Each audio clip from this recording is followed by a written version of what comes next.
మేము అధికారంలోకి వచ్చి సంవత్సరం మీద 2 నెలలు దాదాపుగా కావస్తా ఉంది. మా పాలనకు బీఆర్ఎస్ పార్టీ పాలనకు తేడా ఏంది అనేది అన్ని రంగాల్లో కూడా స్పష్టంగా ప్రజలకు అర్థమవుతా ఉంది. కేవలం కేటీఆర్కు కల్వకుంట్ల కుటుంబానికి తప్ప మొత్తం తెలంగాణ ప్రజానీకానికి ప్రజల కోసం పనిచేసే ప్రభుత్వం ఇది. గౌరవ ముఖ్యమంత్రి రేవంత్ రెడ్డి గారు, మంత్రివర్గము, ఎమ్మెల్యేలు ఎల్లప్పుడూ ప్రజలకు అందుబాటులో ఉండి వాళ్ళ సమస్యల పరిష్కారం కోసం పనిచేస్తూ ఉన్నారన్న విషయం ఈరోజు దాదాపుగా 11,000 గ్రామాల్లో గ్రామ సభలు జరిగినాయి. ప్రజలకు ఏం కావాలనో 4 పథకాలు ఏవైతే మేము అనౌన్స్ చేయబోతా ఉన్నామో, ఇవ్వబోతా ఉన్నామో వాటి గురించి సమాచారాన్ని వడపోసి తీసుకున్నాం. అనేక మార్గాల ద్వారా మళ్ళీ గ్రామానికి వెళ్ళి అధికారులు అప్లికేషన్స్ తీసుకుంటా ఉన్నారు. ఇవన్నీ కూడా ఒక ఎత్తు. ఈరోజు భారతదేశమే ఆశ్చర్యానికి గురవుతూ ఉంది. దావోస్లో తెలంగాణ రాష్ట్రంలో ఇన్వెస్ట్ చేయడానికి 1,78,000 కోట్ల ప్రాజెక్టులకు ఒప్పందాలు జరిగినాయి. చాలామంది భ్రమపడతా ఉంటారు, కేటీఆర్ చాలా పోటుగాడు, మొనగాడు, ఏమో చేసిండు హైదరాబాద్ను, ఏమో చేసిండు తెలంగాణ. వాళ్ళు ట్విట్టర్లలో పోటుగాళ్ళు, మనగాళ్ళు. ఈరోజు స్పష్టంగా 2018 నుంచి 2023 దాకా వాళ్ళు తెచ్చిన ఇన్వెస్ట్మెంట్ ఎంత? 25,750 రూపాయలు మాత్రమే. కానీ మా ప్రభుత్వం వచ్చింది, మేము 2 పర్యాయాలు మా ముఖ్యమంత్రి గారు దావోస్కు పోయిండ్రు. ఈరోజు సంవత్సరం 2 నెలల్లో గత సంవత్సరంది ఈ సంవత్సరంది కలుపుకుంటే 2,19,182 కోట్ల రూపాయల ఇన్వెస్ట్మెంట్స్ మేము తెలంగాణ ప్రభుత్వం ఎంఓయూ చేసుకుంది. ఎక్కడ 25,000, 9 సంవత్సరాల్లో ఎక్కడ 25,000, 2 సంవత్సరాల్లో ఎక్కడ 2,20,000. తెలంగాణ ప్రజలు అర్థం చేసుకోవాలని చెప్పి నేను కోరుతా ఉన్నా. విదేశీ యానాల పేరు మీద మిత్ర బృందాన్ని వేసుకొని విహారయాత్రకు కేటీఆర్ పోయేది. ఎన్నిసార్లు విదేశీ యాత్ర చేసిండు కేటీఆర్? మరి ఎందుకో రాలేదు ఇన్వెస్ట్మెంట్? అంటే ఇక్కడ దోచుకున్న డబ్బును దాచుకోవడానికి విదేశీ యానం పోయిందని చెప్పి ఇప్పుడు అందరూ అనుకుంటా ఉన్నారు. మొదటిసారి దావోస్ పోయినప్పుడు పేడ్ వారియర్ సోషల్ మీడియా బీఆర్ఎస్ ఎన్నో తప్పుడు రాతలు రాసింది. అయినా సరే 40,000 కోట్ల రూపాయలు తెచ్చుకున్నాం. అవన్నీ కూడా ఇమ్మీడియట్గా గ్రౌండింగ్ అవుతుండే.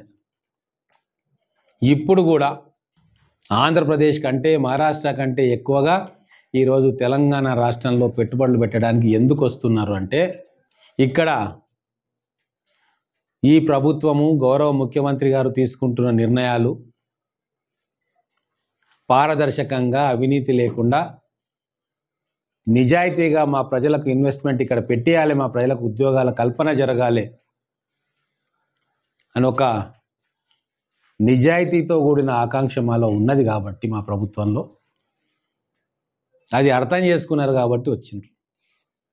ఇంగ్లీష్లో మాట్లాడి ఫ్యాషనబుల్గా డ్రెస్సులు వేసుకొని left right handsome boys and గర్ల్స్ని పెట్టుకుంటే ఇన్వెస్ట్మెంట్లు రావు. మా శ్రీధర్ బాబు గారు, మా రేవంత్ రెడ్డి గారు 24 గంటలు ఈ రాష్ట్రం శ్రేయస్సు కోసం తప్పిస్తున్నారు కాబట్టి అటువంటి పాలసీలు తీసుకొస్తున్నాం. ఒక 4th సిటీ అని చెప్పి మేము ఎస్టాబ్లిష్ చేసుకొని వచ్చిన వాళ్ళకి అక్కడ భూములు కేటాయించుకుంటూ వాళ్ళ కాన్ఫిడెన్స్ని గెయిన్ చేస్తూ ఉన్నాం. మీరు ఎందుకు చేయలేకపోయినరా పని అని చెప్పి ఈరోజు కల్వకుంట్ల కుటుంబాన్ని నేను ప్రశ్నిస్తూ ఉన్నా. ఇంకో విచిత్రం, కేటీఆర్కో జబ్బు ఉంది, కొద్దిగా ఆగరా మగడా అంటే ఆగడు. ఈరోజు ఇట్లా ఫ్లాష్ రాగానే ట్విట్టర్లో ఏదో ఒకటి తెలిసి తెలియకుండా ఒకటి కొట్టేస్తాడు. కొద్దిగా ఆగితే నిదానంగా మంచా చెడ్డ అనే విచక్షణ వస్తుంది. ట్విట్టర్లో ఏం కొట్టిరు మీరు చూసిండ్రుగా, మెగా ఇంజనీరింగ్ కంపెనీ తోటి MOU చేయనీకే స్విట్జర్లాండ్ దాకా పోవాలా అని. హైదరాబాద్లో ఛాయ్ తీసుకు ఇరానీ ఛాయ్ తాగకుండా చేయొచ్చు కదా అని.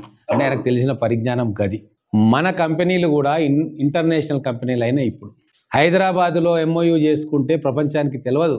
ఇంటర్నేషనల్ బ్యాంకర్స్కి ఇంత పెద్ద ప్రాజెక్ట్స్ వీళ్ళు చేస్తున్నారన్న అవగాహన వాళ్ళకు ఉండదు. ఎక్కడైతే విదేశాలలో కూడా మన కంపెనీలు వ్యాపారాలు చేస్తూ ఉన్నాయో ఫారిన్ బ్యాంక్స్ తోటి టైఅప్స్ ఉంటాయి వాళ్ళకి, లోన్స్ కానీ మిగతావి. సో స్విట్జర్లాండ్ లాంటి వేదిక మీద వాళ్ళు ప్రాజెక్టులు అనౌన్స్ చేస్తే వాళ్ళ ఫండింగ్ ఈజీ అవుతుంది. ఇంకా ఈ 15,000 20,000 కోట్లు దేశీయ కంపెనీలు చేసేదాన్ని చూసి తెలంగాణలో ఇన్వెస్ట్మెంట్ అట్మాస్ఫియర్ అద్భుతంగా ఉంది అని చెప్పి గోడ మీద కూర్చున్న మల్టీనేషనల్ కంపెనీలు కూడా అగ్రిమెంట్లు చేసుకుంటాయి. ఆ ఇన్వెస్టర్ కాన్ఫిడెన్స్ పెరుగుతుంది. ఇది కూడా సోయలేదు కేటీఆర్కు, చిన్న పిల్లగానిలాగా మాట్లాడతాడు. అందుకే ఈరోజు ప్రత్యేకంగా 2,20,000 కోట్ల రూపాయల ఇన్వెస్ట్మెంట్స్ని కేవలం 14 నెలల్లోనే ఈ రాష్ట్రానికి తీసుకొచ్చిన ఘనత మన గౌరవ ముఖ్యమంత్రి రేవంత్ రెడ్డి గారిది. వారికి సహాయ సహకారాలు అందిస్తూ సిన్సియర్గా తన డ్యూటీని చేస్తున్న ఇండస్ట్రీ మంత్రి శ్రీధర్ బాబు గారిది, వాళ్ళ టీంది, మా కాంగ్రెస్ ప్రభుత్వానికి. ఈ ఇండస్ట్రీస్ రావడంతో రేపు రాబోయే 3-4 ఏళ్లలో గ్రౌండింగ్ అయితే 50,000 ఉద్యోగాలు మన పిల్లలకు దొరుకుతాయి.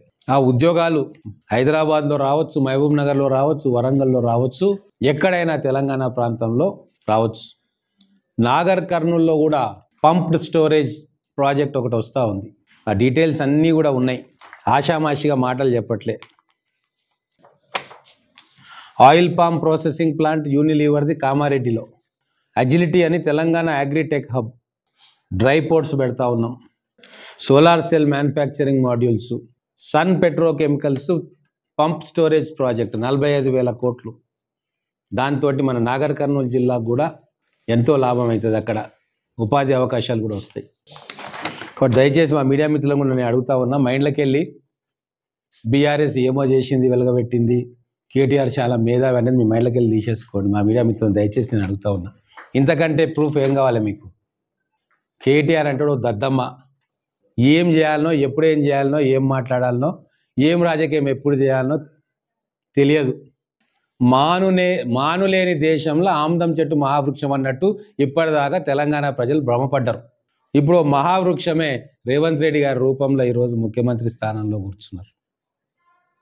ఇప్పుడు లొటపీస్లకు, మానలేని చెట్లకు స్థానం లేదు. ప్రజలు అర్థం చేసుకుంటా ఉన్నారు.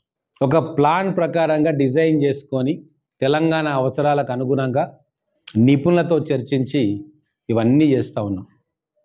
స్కిల్ డెవలప్మెంట్ అంటే స్కిల్ డెవలప్మెంట్ తోటి ఏమవుతుంది అని చెప్పి ట్వీట్లు చేసారు. ఈరోజు ఎందుకు ఇండస్ట్రీస్ మనకు వస్తున్నాయంటే వాళ్ళ కాన్ఫిడెన్స్ ఇస్తూ ఉన్నాం. మా యువతను, మా ఇంజనీరింగ్ విద్యార్థులు, మా పాలిటెక్నిక్ విద్యార్థులు, మా ITI విద్యార్థులకు మేము స్కిల్లింగ్ చేస్తాం. వాళ్ళకి 1,000 కోట్ల రూపాయలతోటి వాళ్ళకు ఎక్స్ట్రా క్వాలిఫికేషన్స్ ఇస్తాము. మీకు మ్యాన్ పవర్ దొరుకుతుంది తెలంగాణలో అని చెప్పి గ్రౌండ్లో ఆ పనులన్నీ చేసి దాన్ని వాళ్ళకు నచ్చజెప్తే వాళ్ళు వస్తూ ఉన్నారు. ఒక స్కిల్ యూనివర్సిటీ పెడితే ఎద్దేవా చేసిండు కేటీఆర్. స్పోర్ట్స్ యూనివర్సిటీ అంటే ఎద్దేవా చేస్తున్నాడు. 2036లో ఒలింపిక్స్కు మన తెలంగాణ బిడ్డ ఒలింపిక్స్లో పథకం సాధించాలి అంటే దాన్ని కూడా మజాక్ లాగా తీసుకుంటా ఉన్నాడు. అంటే తెలంగాణ బిడ్డల మీద నమ్మకం లేదు వాళ్ళకు. తెలంగాణ బిడ్డలు ఏ కార్యమైనా సాధించగలుగుతారు అవకాశాలు కల్పిస్తే అన్న సోయి కూడా వాళ్ళకి లేదు. ఏమైనా చేస్తే నేను నా కుటుంబం చేయాలి, ఏమైనా తెలివి ఉందంటే అది నా కొడుకు బిడ్డకే ఉంది, ఏదైనా మంచి పని అంటే అది నేనే చేస్తా. ఈ కృత్రిమ ప్రపంచంలో బతుకుతూ ఉన్నారు. వాళ్ళని బతకనిద్దాం. కానీ తెలంగాణ ప్రజలు దయచేసి అర్థం చేసుకోండి. ఈ చిల్లర రాజకీయాలను పక్కన పెడదాం. ప్రజలకు సంక్షేమ పథకాలు ఇద్దామని గ్రామాల్లోకి పోతే 90% గ్రామాల్లో చాలా పీస్ఫుల్గా పని జరుగుతూ ఉంది. ఎక్కడైతే బీఆర్ఎస్ నాయకులు ప్రేరేపించి వాళ్ళు వచ్చి గొడవ చేద్దామని సృష్టిస్తున్నారో ఆ గ్రామాలలో కూడా 90% ప్రజలు తిరగబడతా ఉన్నారు వాళ్ళ మీద. 10 సంవత్సరాలు నువ్వు చేసినావు పట్టు ఇప్పుడు వచ్చి అడుగుతూ ఉన్నావు, వాళ్ళు ఏదో చేస్తూ ఉంటే మీరు ఎందుకు అడ్డుపడుతున్నారు అని చెప్పి తరిమేస్తూ ఉన్నారు. మంచి రాజకీయాలు చేయమని నేను ఇప్పుడు కల్వకుంట్ల కుటుంబానికి విజ్ఞప్తి చేస్తూ ఉన్నా. మీ కుటుంబం, మీకు తొత్తులుగా ఉన్న కొంతమంది ఎమ్మెల్యేలు, మొత్తం రాజకీయ వ్యవస్థను భ్రష్టు పట్టించడానికి ప్రయత్నం చేస్తూ ఉన్నారు. కానీ తెలంగాణ ప్రజలు మీలాంటి జోకర్లను చాలామందిని చూసిండ్రు. వాళ్ళు తెరమరుగైపోయిండ్రు రాజకీయంలో. నిజాయితీతోటి ప్రజల కోసం పనిచేసే వ్యక్తులనే తెలంగాణ కలకాలం గుర్తుంచుకుంటుంది. ఒక పివి నరసింహారావు గారు, ఒక ఎన్టీ రామారావు గారు, ఒక రాజశేఖర రెడ్డి గారు ఇట్లా పేద ప్రజల కోసం పనిచేసిన వ్యక్తులను గుర్తుంచుకుంటుంది తప్ప ఎన్ని మాయమాటలు చెప్పినా, ఎన్ని జిమ్మిక్స్ చెప్పినా, లెఫ్ట్ అండ్ రైట్ ఎవరిని పెట్టుకున్నా తెలంగాణ ప్రజలు చాలా తొందరగా ఇటువంటి వాళ్ళని మర్చిపోతారు. రేపు అదే జరగబోతా ఉంది.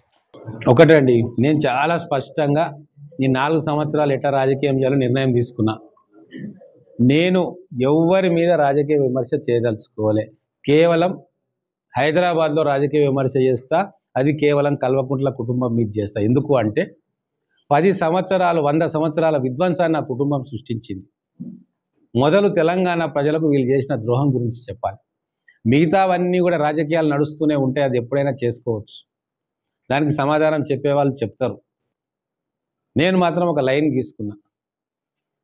ఎందుకు అంటే తెలంగాణ కోసం ఉద్యోగం వదిలేసి సర్వస్వం వదిలేసి కొట్లాడిన అనేక వందల మందిలో మేము.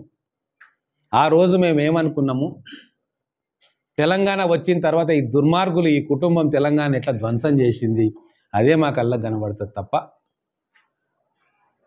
ఈరోజు మీరు పేపర్లో చూసి ఉంటారు, 1000 కోట్లు తీసుకొని ఒకడు ఉడాయించిండు. ఆంధ్రజ్యోతిలో చూసిన ఎవరైనా చూడలేదా? పక్క పేపర్ చదవరా అయింది మీరు? అయ్యో మార్నింగ్ పేపర్ చదవరా? మీరు జర్నలిస్టులు, సీనియర్ జర్నలిస్టులు, ప్రపంచంలో ఏం జరుగుతుందో మీరు చెప్పాలి నాకు. 1000 కోట్ల రూపాయలు తెలుగు రాష్ట్రాల్లో ఒక రాజకీయ నాయకుడి కుడిభుజంగా ఉన్న వ్యక్తి దుబాయ్కి హవాలా చేస్తే పెట్టుకుంటే ఇప్పుడు గయమైపోయింది ఆయన. ఎవరు ఆ రాజకీయ నాయకుడు, వాళ్ళ అనుచరుడు 1000 కోట్లతో పరారైన వాడు ఎవరు అని చెప్పి పెద్ద చర్చ తెలంగాణ రాష్ట్రంలో. ఎవరు అనేది మీకే తెలుస్తుంది, దాని నోటి నుంచి ఎందుకు చెప్పించాలి? మహబూబ్కి సంబంధమే లేదు. ఏది ఉన్నా ఈడ కల్వకుంట్ల కుటుంబంతో సంబంధం ఉంటుంది. అంటే ఈ విషయం కాదు, తెలంగాణ విధ్వంసానికి వాళ్ళు ఎట్లయితే ప్రతి అభివృద్ధికి మేమే అంటారో, బతుకమ్మ మా బిడ్డనే తెచ్చింది, ఐటీ మా కేటీఆర్ తెచ్చిండు, తెలంగాణ సంక్షేమం కేసీఆర్ తెచ్చిందని వాళ్ళు అంటుంటారో, మొత్తం తెలంగాణ ఈరోజు విధ్వంసం కావడానికి ఆ 4 వ్యక్తులే కారణం అని చెప్పి మేమంటాం. చాలామందికి తెలియకపోవచ్చు, ఆ రోజు జైపాల్ రెడ్డి గారు ఆ ఇనిషియేటివ్ సోనియా గాంధీ గారి దగ్గరికి పోయి వారిని ఒప్పించి, సుష్మా స్వరాజ్ గారి దగ్గరికి పోయి వారిని ఒప్పించి, అడ్వానీ వాళ్ళు కాదు, వాళ్ళు కొద్దిగా అటు ఇటు ఉన్న పక్కా తెలంగాణ కోసం నిలబడ్డ వ్యక్తిగా, పార్లమెంట్ ఇన్ఛార్జిగా, ఫ్లోర్ లీడర్గా ఉన్న సుష్మా స్వరాజ్ గారిని కూర్చోబెట్టి ఇట్లా ఉంది లీగల్గా, ఇట్లా చేయొచ్చు మేడం, మన అందరి కోరిక తీరుతుంది అని చెప్పి టేబుల్ మీద కూర్చోబెట్టి ఒప్పించి, మీరా కుమారి గారికి కూడా లా పాయింట్ చూపించి చేసిండు. ఆ రోజు ఆ చొరవ ఆయన తీసుకోకుండా ఉంటే బహుశా తెలంగాణ కూడా వచ్చేది కాదు. అంటే మిగతావి ఏమన్నా ఉండని, కానీ ఆ ఒక్క పాయింట్ కోసం తెలంగాణ ప్రజలు ఆయనను గుర్తుపెట్టుకోవాలి. ముఖ్యంగా మహబూబ్ నగర్ బిడ్డ ఆ ఘనత సాధించినందుకు, ఎవరు ఎన్ని ఉద్యమాలు చేసినా ఆఖరణ తెలంగాణ రాదేమో అన్నప్పుడు ఆయన చొరవ తీసుకొని ఆ తెలంగాణ సాధించినందుకు ఆ బిడ్డ పేరును మనం ఎప్పటికీ తలుచుకోవాలి. ఆయన పేరు దేనికి పెట్టినా కూడా పాలమూరు బిడ్డలు సంతోషపడాలి.